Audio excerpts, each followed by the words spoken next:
I appreciate all of y'all joining me this morning. I've been asked to come and give a rodent presentation. So I am an entomologist for MWI, so that means an insect scientist, but part of my job is also rodent management. And I spend a lot of my time in poultry, but the concepts of rodent management translates between all types of livestock facilities. So the number one reason that we want to manage rodents in livestock facilities is because of their biosecurity risk.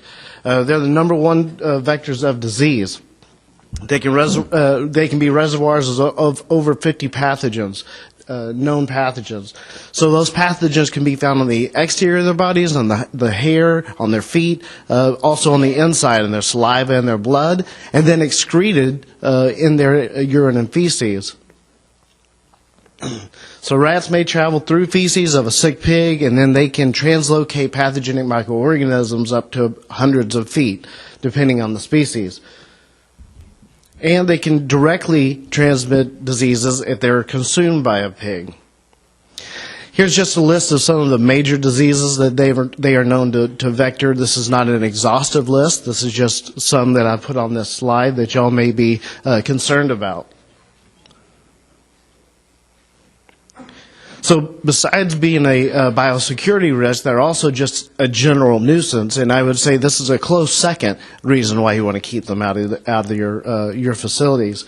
So they consume and contaminate food and water supplies. So a rat can consume about 30 pounds of feed per year. An individual rat, they consume about a little more than an ounce per day. They can cause structural damage, undermining concrete slabs because of their burrows, and then also they will damage insulation as well. They frequently gnaw electrical wiring, so I've already heard one story about that this morning. So this can cause equipment malfunctioning and power outages. There was an example in 2014, a fire at Minnesota swine farm killed 11,000 pigs, and that was attributed to rodents. So there's three main species that we're concerned about in the United States when we talk about rodents: the house mouse, the roof rat, and the Norway rat. Now, the roof rat is usually only found on coastal states. So Missouri, you probably won't find any roof rats. If you have rats, it's probably the Norway rat. Now, all of these are invasive species, meaning they're not native to the United States, and they cause some type of economic or ecological problem. And so the Norway rat and the house mouse can be found in all 48 contiguous states in the United States. Here's just an identification chart. It helps you distinguish between the two. Because you don't have both species of rats, this slide isn't as important in Missouri.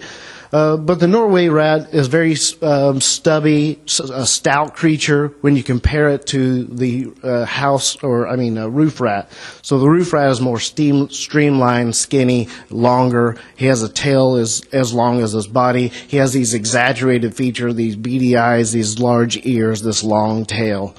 And then the house mouse, I'm sure you can easily distinguish that from a Norway rat. Another way to identify a rat issue is by scouting for evidence like droppings, rub marks, burrows. So these rub marks, as you can see in this top picture, rodents, especially rats, have this oily, dirty fur. And so when they're rubbing against something, which they do often because they like to keep a wall or some type of structure to one side of them as they're running, so they really only have to pay attention to one side, they create these rub marks from going back and forth. And so an evidence of an infestation will be a rub mark somewhere. Rodent nests are made from fine shredded paper or other fibrous material. A lot of times I'm walking through a barn and you'll see these fine shavings all over the floor, and you can look up and there's a hole in the ceiling where a rat has chewed through and is making its nest with that material. Those nests can be found in sheltered locations. It says insulated walls and then also ceilings, but also things behind equipment like electrical boxes or even within those electrical boxes. I see rat nests all the time inside of bait stations that are not being cleaned out and maintained. They burrow into the ground inside and outside of swine barns. They're most active at night. If you're seeing rodents in the middle of the day, that means all the real estate is used up, and so that you really have a rat problem then. So house mouse can roam about 20 to 30 feet from its nest, the roof rat about 100 feet, and the Norway rat about 300 feet from its nest, so about a football field. So rodents are omnivorous. They'll eat just about anything. This includes cereal grains, garbage, insects. If meat is available and they can consume it, they will, and even manure. They're excellent climbers, especially the roof rat, which is why they get their name. They like to nest up high, and they're excellent climbers. And they need very little water to survive. So a rat consumes about half an ounce to 1 ounce of water per day, and then the mouse hardly drinks at all. They get most of their water from metabolic water, so the food that they eat. They have keen sense of taste, hearing, smell, and touch, and they're very good jumpers. A mouse can jump about 1 foot, and a rat can jump up to 3 feet. Then they can squeeze through the smallest of spaces, half an inch. They don't consume a whole lot in a day, but over the period of a year, it really adds up. So an individual rat eats about a little more than an ounce per day, and a mouse will consume about a tenth of that. So to put that in perspective, a mouse might consume about 3 M&Ms in one day, and so a rat consumes about 30 M&Ms in a day. So the rat usually only feeds once per day, so he'll consume that entire meal, that 1 ounce or a little more, in one sitting, whereas rats are multiple feeders and they're nibblers. They will eat a little bit of this food source, come over here and eat another food source, and then move on. All rodents are highly fecund. That means that they produce a lot of babies. So the gestation period for a house mouse is only 19 to 21 days, about 3 weeks. They have 5 to 10 litters per year, and each one of those litters has 5 to 6 babies in it. So those babies will reach sexual maturity in 6 to 10 weeks, and an individual will live about 9 to 12 months in the wild. So it's best that we have this integrated pest management approach to rodent management. So we're not just baiting. We have other strategies to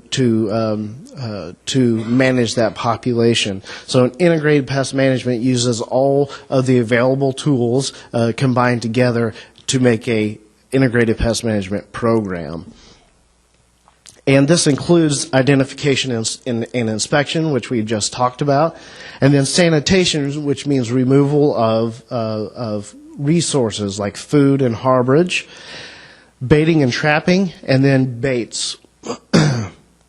So monitoring is a very important aspect of an integrated pest management program also, so that you can see whether or not you need to implement some other baiting strategy, or whether the strategy you already are using is working. So monitoring would include things like trapping and inspection, and that way you know what the population is doing. So sanitation and harborage, these are cultural practices that we're talking about here. So we're going to remove resources. One of those resources is harborage. So weed maintenance, we're talking about removing weeds, tall weeds around the barn. So especially within about 3 foot from the barn. It's best to have it completely bare, and we'll show a slide. I think the next slide will possibly where they have put rock down around the barn, and that will help keep the rats from being able to burrow underneath that rock. And then outside of that bare area, if you can keep the grass mowed to 3 inches, that will also remove a lot of harborage that is necessary for rats. And then eliminate debris, like you can see in this picture, just trash that's around this barn right here. So this is just prime real estate for rodents outside of the house. and they will migrate from the outside to inside, back and forth. Remove food sources. So this means cleaning up any spilled feed and then any damaged equipment that's leaking feed as well. So I think this note at the bottom is important. So sanitation alone isn't going to prevent rodent infestations, but poor sanitation is sure to attract them. There are strategies to try to build them out. So when you have an existing hole, you can try to plug them up. Steel wool is one way that you can do that, but it's temporary. It won't last forever. They are eventually going to push that out or pull it out or even gnaw through it. But it is a temporary plug. Concrete can be used if it's 2 inches and thick and reinforced, or 3 3/4 if not reinforced. 24 gauged galvanized sheet metal is good for keeping them out, and then brick if it's 3 3/4 inches as well. Then there's these other barriers. So we talked about the rock. Here's that picture where they have this bare drip line here with some rock so that it keeps rats from being able to penetrate. Also, it prevents erosion. There's multiple reasons why you might want to put that rock around the building. But then also, it's an option to install these curtains where you use this 1/2-inch hardware cloth and you bury it underneath the ground and a little bit away from the wall as well. And that just keeps them from being able to burrow underneath the foundation and then into the structures. Trapping. So this usually works best for very light infestations. This can be, advantage to trapping is you're not using any poisons, so that's, you're not having the risk of a poisoned rat being consumed by a hog. Excessive success is easily visible, so you know it's working if you can see them dead, right? A lot of times we're baiting, those rats aren't dying out in the open. They're dying in the walls or in the ceiling or outside of the house, and we're not actually seeing the effect that we're having. But with trapping, you really can see the exact effect that you're having. And it's a way of monitoring the population like we talked about earlier. And it allows for you to dispose of those carcasses rather than them being dead inside of a wall and not being able to get to them. There's different types of trapping. There's snap traps, there's live traps, and there's glue traps. In this picture over here, there's a product called Catchmaster Bulk Glue, and what they've done in this poultry layer facility is they've rolled out this paper the length of the house, and they've put this glue that you would find on glue traps, the length of that paper, and this. What you're seeing there, all those rats trapped, was one night. So layer facilities are notorious for having bad rat problems.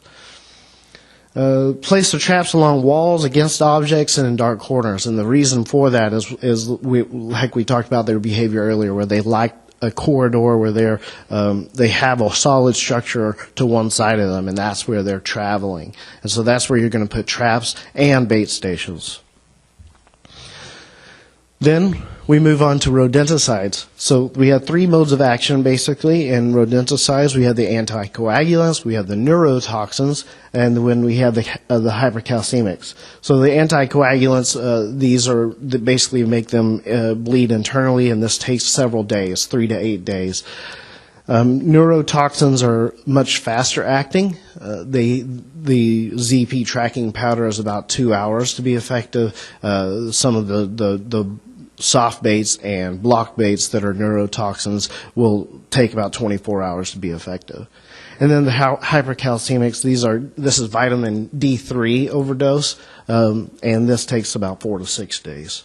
All right, here's some examples of anticoagulants, active ingredients, and brand names. So Brodificum, you can find that called Jaguar or Havoc. Then bromadiolone, or examples of that is Hawk, Boot Hill, Revolver, and Decimax. Next active ingredient is diphenthylone, like Fast Draw, Ombre, and Renegade. And all of these are single feed active ingredients that we just talked about. So that means that they can get a lethal dose just by consuming in one sitting from that bait. The next two active ingredients within the anticoagulant group is the difenicum, called Dikill, and then difascinone, which is Tomcat and Ramic. And so y'all are probably familiar with Tomcat products. So these are multi-feed active ingredients, which means in order for them to get a lethal dose, they'll have to consume multiple times from that bait.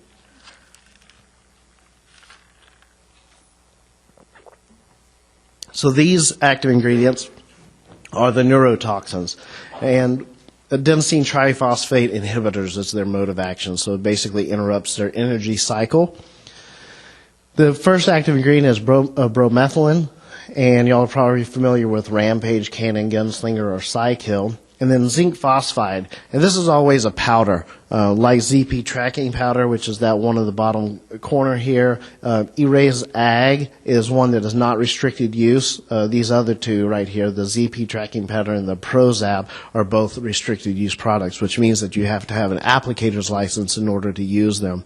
And these powders are very specific on where you can use them. You can only use them in like 1 to 2 foot strips and within 2 or 3 foot bands, and they have to be placed up against the wall where animals can't get to them, and you have to be able to clean it up. So those are very restrictive labels for something like that, and they're also only labeled for the house mouse and not for rats. The last mode of action is the hypercalcemics. So cholecalciferol. There's a fairly new soft bait with that active ingredient called Cilantro from BASF, and then Agrid 3 is from Atomco.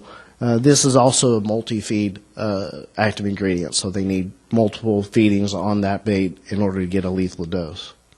And again, that cholecalciferol mode of action is just a vitamin D3 overdose. So all of these manufacturers of insecticides had their own rotations for which baits they want you to move to at certain times of the year. And so like Livestock, for example, this is their rotation. They say they want you to use Fast Draw or Ombre from January through June. And so these are anticoagulants. Then they say either use this soft bait Revolver or Boot Hill July through October, and this is also an anticoagulant. And then their neurotoxin group, their Gunslinger and Cannon, they say just use November and December. So even if you talk to the manufacturers of these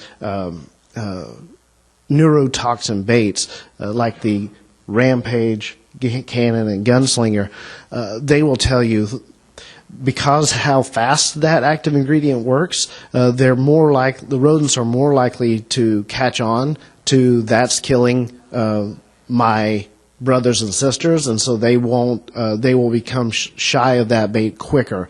And so it's a behavioral adaptation. So really, even 2 months, at least Livestock will tell you, really you should only do that for 1 month, that rotation, and then go back to another anticoagulant.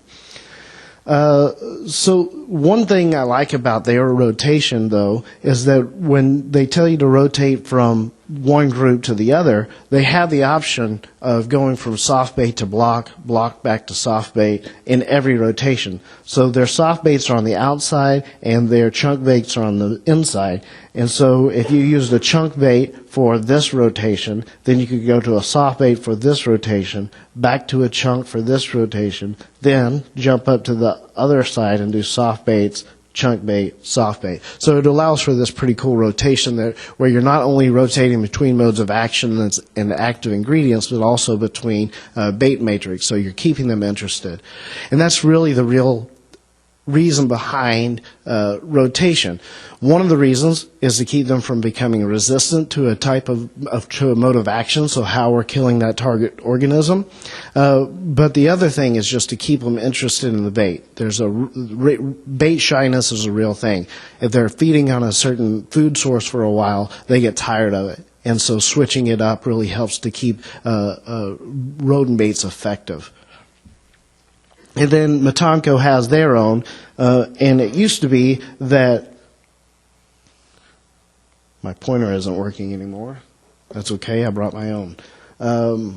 So Matanco has their own rotation, but it used to be that Leaf Attack was the only one with the soft baits. Now everybody has soft baits. So Hawk has both soft and chunk. Jaguar has both soft and chunk baits. Rampage, they're coming out with a soft bait as well, but it's just meal baits, pellets, and blocks at this point. So there's all kinds of these different bait matrices, and it makes a difference in palatability, and especially palatability for certain active ingredients. The reason that they make soft baits for neurotoxins is because those neurotoxins can, it's hard to mask that taste of that, and so they have to increase palatability, and soft baits are very palatable. And so that's one reason that they have a soft bait for that. Rampage has meal bait and pellet bait options, and those are more palatable than chunks as well. And that's important because of the neurotoxin shyness. So there's all these different bait matrices. There's chunks or blocks, which would be these right here. There's pellets like these. There's meal baits, place packs, which I don't have a picture of, but basically it's a satchel, a little bag full of pellets is what it is. And then liquids. So liquid options are really for rats and not mice, because mice are not consuming water directly most of the time, but rats do. And so what people do is they'll put this liquid bait stations out, and a lot of times they just get like hamster water feeders, and they'll put it in where swine or chickens or some other animal wouldn't be able to get to it. So it's usually up in the rafters, or if it's in a cage layer facilities, it could be, on the floor, because the chickens are in cages, they're never going to get to it. These pellets, the meal baits, those are best for things like placing inside of burrows and at cleanouts. And we'll talk about a specific use for those in cleanouts in just a second. And then the place packs are good for things like attics and inside of wall voids, where it's hard to put the meal bait or something into that hole. A place pack is very good for that type of application. So the key to rodenticides is replacing them. I can't tell you how. I think it's every time. I don't know that I've ever been called out to a barn that's had a rodent problem, and there be rodent bait in the stations. There's never bait in the stations, and that's the problem. So the key to rodent control is replacing the bait in the stations. Not only is there no bait in the stations, it's either it might be there. It might be old and unpalatable because it's dried out and it's just crumbly, or it might be moldy if you're in a high humidity situation like the Gulf Coast, or it's completely empty and rats are using it as a house. They've built nests inside of them. So you have to replace it often. So when you're rotating to a new bait, you need to check it very often, even once a day or once every 2 days. And then you can kind of space it out a little bit after that. Check it every few days, and then maybe once a week. And once you have your rat problem under control, you can do it about once a month. And that way, you know when you need to replenish it. When do you need to replenish it? When it's old or when it's gone.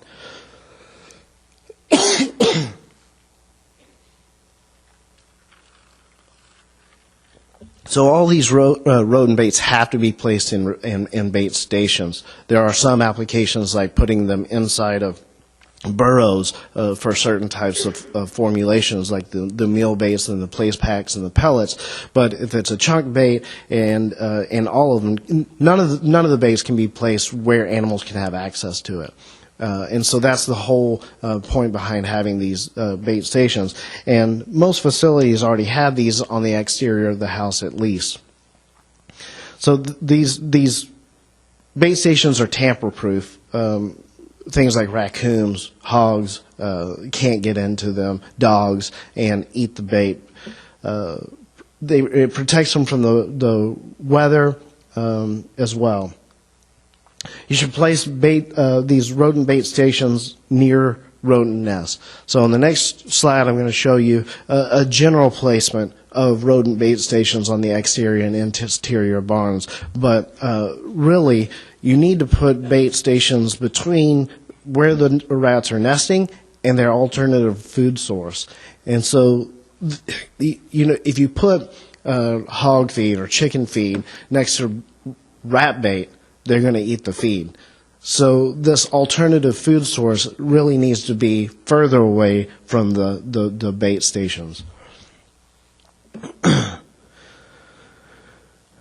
You want to place them next to walls because what we were talking about earlier, the behavior of rodents where they like to travel along walls and along corridors. Attach stations to the floor walls to prevent them from being moved. A lot of times I'll go out and the stations are there, but they've been moved. Either water has moved them, or an animal, or even a person just walking by and accidentally bumping it, and so they're not up against the wall anymore. And so even just a little bit of gap from the wall can keep rodents from wanting to go inside of it. And a lot of times these are, several feet from the wall. So you want to make sure when you're doing your inspections to go back and put the bait station right up against the wall. So here's a general placement of bait stations around a barn. So about 30 to 50 foot apart is what the standard is. On the exterior. On the interior, about 30 to 50 feet for rats, and for mice, about 8 to 12 feet apart. And again, there's just a note there to replace them when they're empty. Cleanouts. Cleanouts is our real opportunity to reduce the rodent population. So cleanouts, when there's no animals and there's no feed, they are seeking another food source. And we can put bait out where in the open, not in a bait station, and we can do that because there's no animals present that can consume it. So on the interior of the house, during cleanouts, we have this golden opportunity where you can put little trays down. People use egg flats a lot. Fill it up with a very palatable bait like hawk meal bait.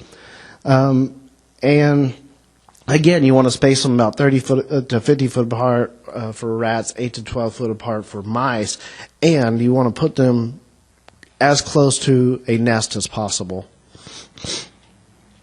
Before animals are placed back in the barn, you want to pick up all these trays and sweep up any feed as well. Then we're going to maintain control. So once control is achieved, don't let your guard down. It's unlikely that you've killed all of the rats or all of the mice. The population may be way down and it's managed and you're satisfied with it, but that doesn't mean there are no rats and mice in the house. So you still want to maintain bait in those stations, especially on the exterior of the house, to prevent migration from the outside in.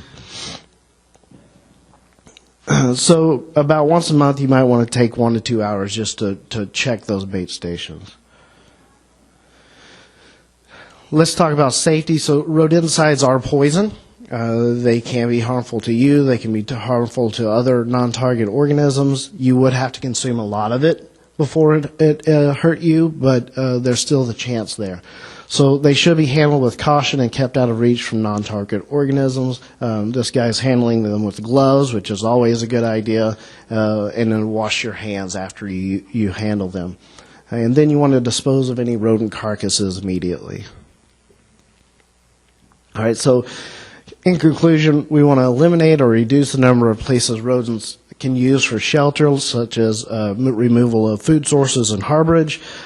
We want to use traps and or rodenticides, place them around the exterior and the interior, maintain fresh bait diligently, and to continue to maintain stations at least once per month, even when your rat population or mouse population has been reduced. So that seems like I went through that pretty quick. So we probably have lots of times for questions in case any of y'all have any. The rock keeps them from being able to dig through it as well, basically. Yeah, so they're trying to move it around and it just prevents them from being able to burrow through it as well. Yeah, so the general rule is about a 1 inch in diameter rock. Where do you get the glue? So I work for a distributor of that product, and so MWI Animal Health. So my contact information is on that sheet right there. If y'all and I can get you in contact with one of our representatives. But the ones in Missouri would be Scott Hertzke is an MWI sales rep, and so is Brian Essex.